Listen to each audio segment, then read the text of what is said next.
Double exposure. Cursing under my breath as a thorn ripped a gash in my shin, I ventured through an abandoned lot across from the target's house. Shorts and flip-flops proved to be a terrible choice of attire, and I should have known better. These high-paying, incognito gigs always entailed off-road explorations of some sort, and this was no exception. After sneezing and swatting gnats, I hid behind a tree stump amid various brambles and weeds. Hoping I wasn't inadvertently standing on a rattlesnake, I prepared my camera and telephoto lens. Something prickly tickled the back of my knee, but I refused to budge. It only took one photo to do my thing if this guy would cooperate by showing himself at all. In all honesty, there is really only one thing you can depend on to get people to open their doors: pizza. Luckily, I'd arrived at my itchy, uncomfortable post right at dinner time.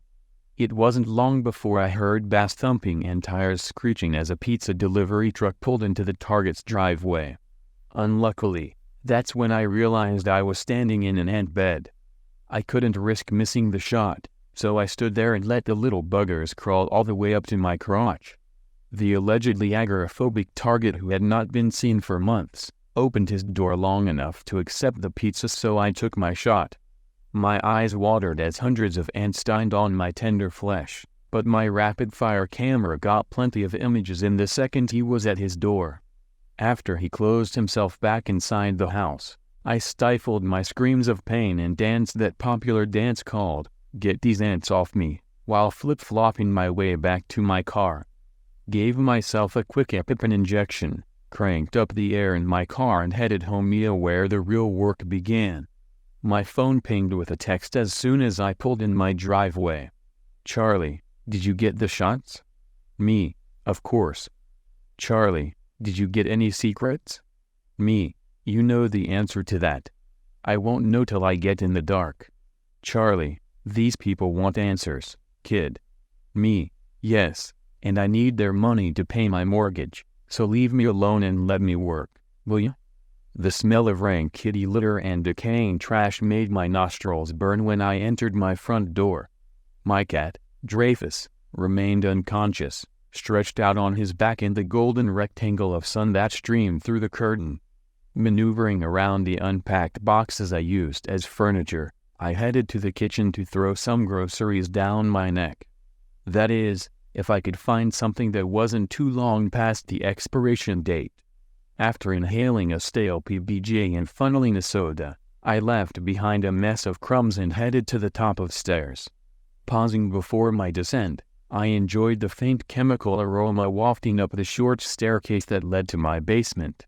The tingle of transformation tickled my squishy places as I counted each stair and opened the door to my true self.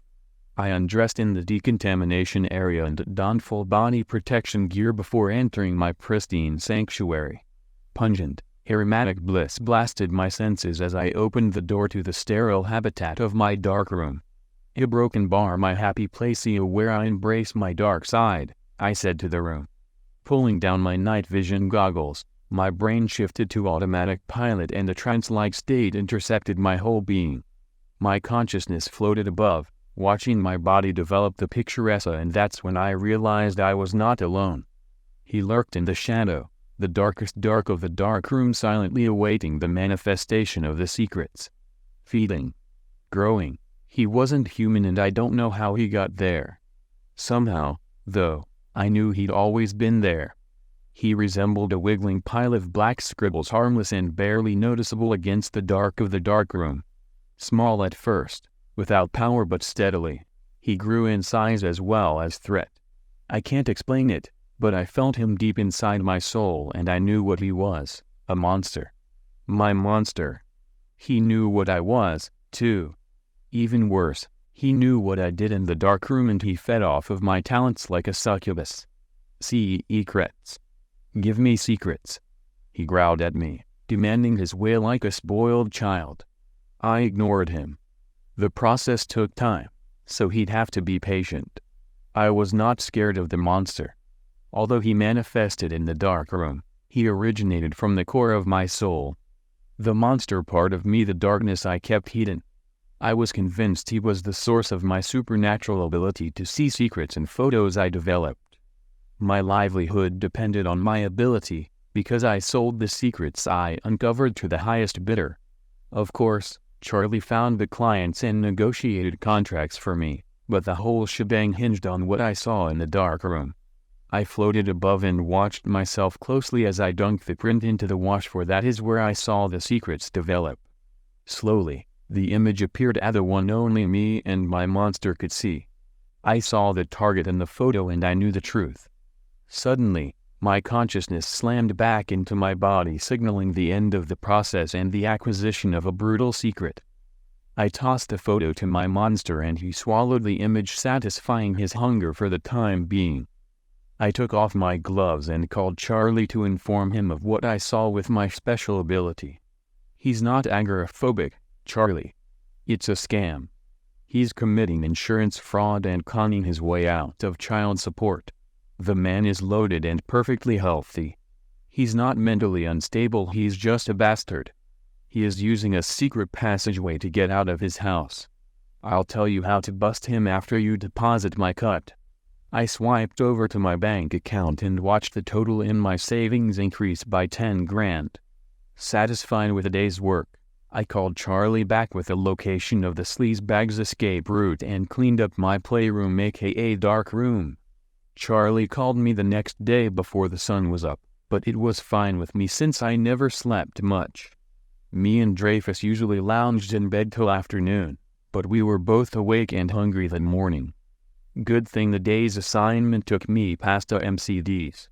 I got brain freeze from the frozen coffee and buttered my biscuit while rereading Charlie's instructions. Charlie, this is a big one, kid. You'll get $500,000 if you can pull it off. Me, have I ever let you down before? Charlie, no, but it's complicated. We need irrefutable proof, and that's hard to do in a celebrity case with so much publicity and hearsay involved. Me, are we taking sides in this? Charlie, as usual, we side with the evidence, kid. Honestly, my initial sympathies were with the woman, Amy, who claimed she was abused by the man, Jay. But I needed shots of both of them if I wanted to get paid. I posed as paparazzi outside their respective homes and got the shots easily enough. Then, I headed to the darkroom where I followed my creative process. The monster in the darkroom percolated with hungry anticipation as I hovered above myself, conducting the final step in developing the man's photo. A tiny blip of disappointment popped in my belly as my superpowers revealed only benign information. The monster recoiled and shrank, left neglected and starving from this well-known actor's lack of secrets. It happened before, so I wasn't all this surprised. When people grew up in the limelight like the man, Jay, the tabloids and scandal hounds usually suck them dry by the time I took their picture. There were, simply, no secrets left in this guy to expose. Besides, the worst thing I ever heard about him was that he brought his dogs onto a set because he didn't want to leave them alone. So, the picture before me revealed similar, non-scandalous secrets like picking his nose, watching reality TV, and eating non-organic produce. The deep sadness and trauma he experienced from the debacle with his ex-wife was also evident from my process, but it wasn't the concrete evidence Charlie requested. I put his photo aside and focused on the ex-wife, Amy. I dunked her photo in the bath, and a hot chill engulfed me. Freezing sweat trickled down my back. I had never experienced such powerful deceit before. I lost my breath as the ceiling sucked my consciousness back out of my body with a violence that left me spinning above myself. At the same time, my monster quadrupled in size. The room bulged with his massive presence, pinning my body against the table and disrupting the development process. The behemoth breathed his putrid, hot breath on my neck, causing my spirit to crash back into my physical being. Luckily, I saw the woman's secrets before the monster ruined my process. I begged the monster to retract and release me. He'd suddenly acquired such mass that there was hardly room in there for both of us. I hunger for secrets. Acidic saliva dripped from his maw, burning a hole through my protective suit. Please. I need room to work. I can't feed you if you don't let me work. I desire your secrets. The horrific stench of monster flatulence choked me. Okay, but you know a broken bar, my secret is a doozy. I don't know if you can handle it. My diaphragm was so kinked against the table I could hardly breathe. Feed me your secrets. The bellowing behemoth bulged again and almost cut me in half with the table jammed in my gut. If you want my secrets, you have to let me go take a selfie. I groaned, expecting the worst. However, that must have been what he wanted to hear because he retracted just slightly. Feeling nauseated and lightheaded from my monster's gaseous fumes, I wiggled my way to the decontamination room. After vomiting up what was left of my mgriddle, I changed out of the acid-torn suit and into a fresh one. Then, I texted Charlie in regards to my assignment. Me, it's a big one, Charlie. Charlie, I know that. What did you get? Me, it's gonna cost more this time. Charlie. Me, I want all of your commission on this one. 5 million, or no deal. Charlie, but, I was gonna buy another yacht. Me, come on, Charlie. I'm barely squeaking by, and how many yachts do you need, anyway? Charlie, I guess since you're my only child, I can pay you what you deserve this time. Me, I'll call you as soon as the money hits my account, Charlie, a broken bar dad. I watched my savings account grow to an amount that would sustain me for a while, seeing as how I was about to earn myself an early retirement from the secrets business. As my monster roared impatiently from the other room and slammed against the door, I called Charlie. What is that I hear in the background? Are you okay? Although never really the concerned father, something had Charlie worried about me. Maybe he sensed what about to happen. Perhaps he heard the insatiable beast in my darkroom causing a ruckus. I'm fine. That's just my darkroom monster. You're what? Charlie, I'm fine. Here's how you nail that line hack, Amy. In the photo, I saw other people she abused. A few of them didn't survive. Also, look at hidden camera footage from the Rockabilly nightclub where she had more than one affair. There's a lot more.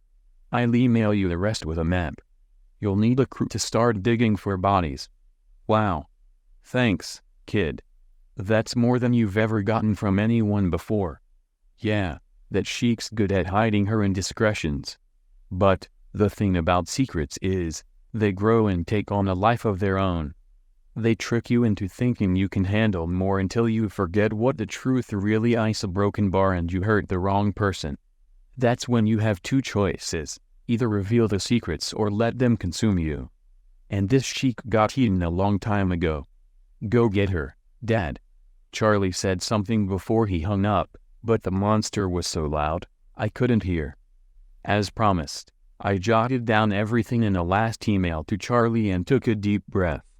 Was I ready for this? I'd never put myself in their shoes, a broken bar, the secret keepers. Cheese. I clicked a selfie with my camera and opened the door to the darkroom.